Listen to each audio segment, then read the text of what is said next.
Hey Steph, it's Vernon, and you asked me 5 great questions, and I figured I'll answer them rapid fire style. So let's start with number one.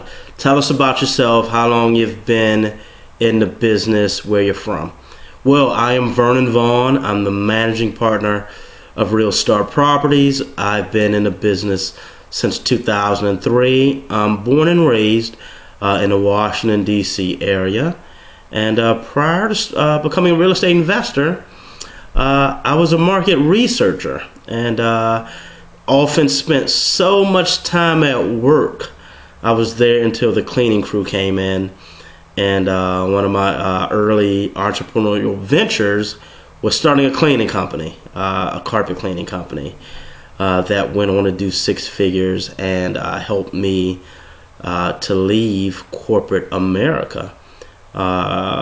Interestingly enough, 1 year out of high school, I operated a clothing store for a couple of years. So that was one of my very first attempts at being an entrepreneur. Let's see. What's the most effective strategy for finding deals? Bandit signs. I love them. Don't get me wrong, I love finding deals off the MLS. I do.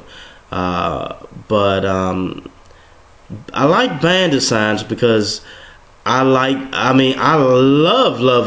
deals that aren't even on the MLS. It's and bandit signs have really been kind of battle tested, battle proven. I could put it up against any form of marketing that I've done, and I know bandit signs give me the best return on investment.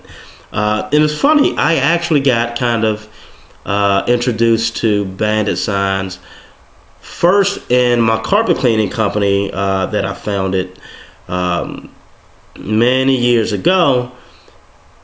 And bandit signs allowed us to do 6 figures in a business where the average transaction amount was only $100 each. So $100 per transaction is still doing healthy 6 figures. I knew bandit signs worked, and as I got into real estate investing, I definitely knew I was going to be using bandit signs, especially since the transaction amount was so much higher. What's my most effective strategy for finding buyers? Networking. Building a buyers list is not about quantity, it's about quality.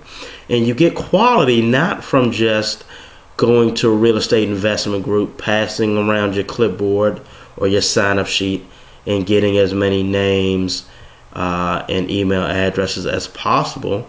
That's quantity. Quality is going to meetings, finding the players in a room and kind of talking to them, for 5 minutes or more, and tuning into what exactly they need, finding out what they want, where is it located, how much work does it need, how many bedrooms does it have, what's the exit strategy. Because when you tune into them, it makes your life as a wholesaler so much easier, because at that point it's all about finding the deal they want, serving it to them on a silver platter, and collecting a healthy check. So network. Tell us about your last deal, how you found it, how you found a buyer, the numbers, etc. Well, I'll tell you about a deal, not one of the last deals, but a deal that's interesting. Because honestly, most of my deals go relatively smoothly. They go very smoothly. Honestly, with very little involvement from me, and it's no entertainment value in that. Although it is fun to get 4 and 5 figure checks without having to kill yourself to do it. But this deal makes a great case study that I'm going to mention because it was one of my coaching students' first deals. Property located on Hamilton Avenue in Baltimore City, on the outskirts of the city. Landlords love this neighborhood. Rehabbers love this neighborhood. Home buyers love this neighborhood. Tenants love this neighborhood. So, I mean, this is a money neighborhood. This is where you make the money.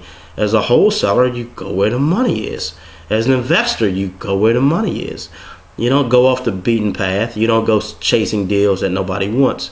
You make it a no-brainer, and you go where the money is, and the money was here. So my coaching student, during his initial coaching session, first we identified the areas he would target. Then we determined he'd utilize bandit signs to target those areas. I mean, my coaching student's budget, marketing budget, was non-existent. And I realized I had bandit signs in the garage that I couldn't use because there was a typo. The phone number was wrong.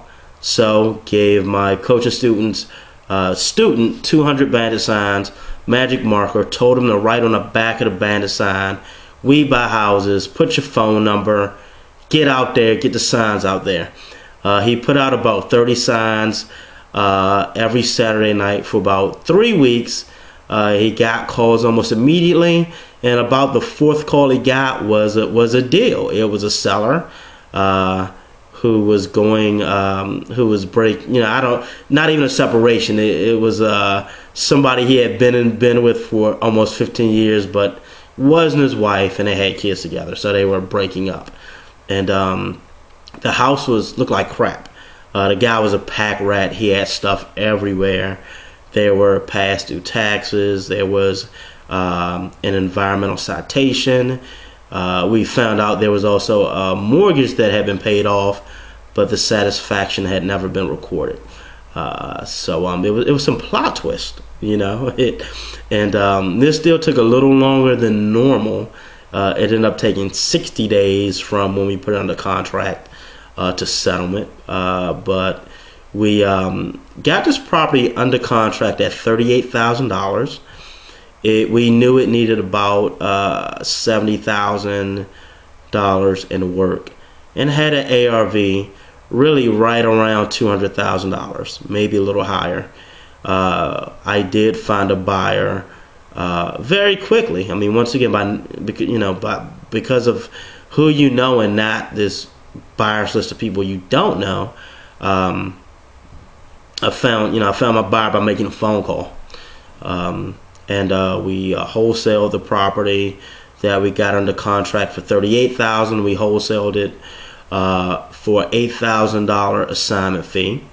My buyer's probably gonna net another $50,000 to $60,000 when they're done rehabbing the property.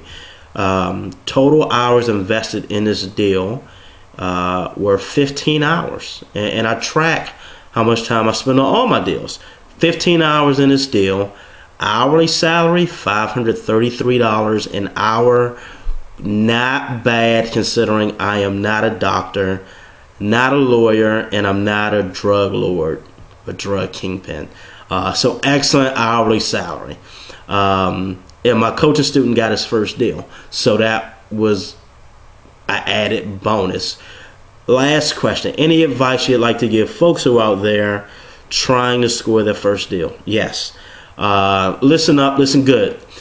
A website, business cards, what's your business entity you use, building a power team that includes attorneys, real estate attorneys, title companies, architects, contractor, home inspector, real estate agent, psychic, dog walker.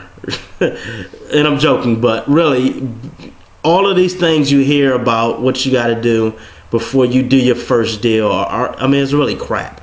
Because I do know people who don't have business cards who do deals. And on the flip side, I know people who have been trying to invest or get going in investing for the last 3 years who are still trying to build a website or still trying to pick a business entity.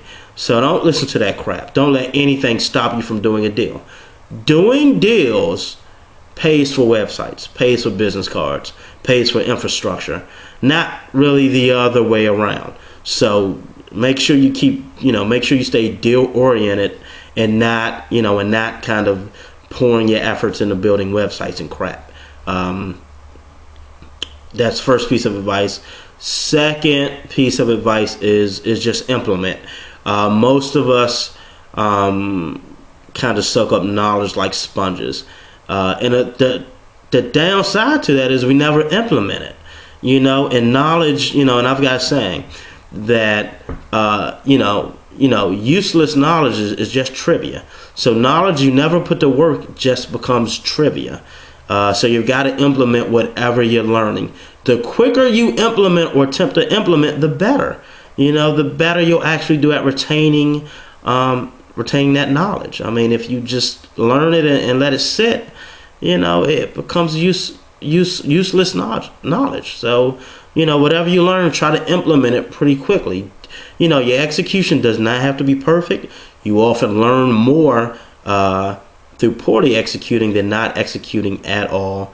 Last piece of advice, get some mentor or at least somebody you can trust who's in a position where you want to be that you can kind of lean on for knowledge. I hope you found the answers to these questions insightful, and I will see you in the fast lane. Bye.